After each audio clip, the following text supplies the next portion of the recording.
दिदी भोलि ब्राजिल हार्छ त पर्सि ओ त लगाइ फोन तिम्रो मोनेटाइजेसन उड्छ तिम्रो फेसबुक के भन्यो रे भोलि ब्राजिल हार्छ त तिम्रो पोर्चुगल पनि देखियो आज अन्तिम सासमा त्यो अफ भयो भने त जितेको तिमीले दुई गोल बढी हान्यो अर्जेन्टिनाले के गर्छ होला दिदी भोलि अर्जेन्टिना खेल्छ होइन हार्छ कि जित्छ होला जित्छ नि उसँग होइन उसँग केप बर्थडे कि केक बर्थडे अरे अर्जेन्टिना पनि जित्छ ब्राजिलले जित्छ फ्रान्सले जित्छ पोर्चुगलले पोर्चुगल त आज पनि हय हय हय हय गर्दै जित्छ दिदी वर्ल्ड कप उठाउने नि पोर्चुगलले हो हो ल बधाई छ तिमीलाई है यो भिडियो राखिराख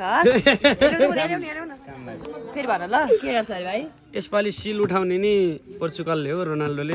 के गर्छ उठाएन भने चाहिँ उठाउँछ हेर्नु न उठाएन भने के गर्छ यो भिडियो अहिले म हाल्छु पछि यो भिडियोको कमेन्टमा के अरे फाइनल सकेपछि कमेन्ट गर्नु होला पैसा के भन्न चाहन्छु हुनेको होला मोनेटाइजेसन गरेर त्यस्तो छ कुरो चाहिँ म चाहिँ साडी पनि पहेर छ आफ्नो फेरि उसको रातो छ टी सर्ट मेरो साडी म अहिले जाँदैछु कि जर्सी किन्न अहिले बेलुका मलाई पनि भनेको छु नि फेरि ल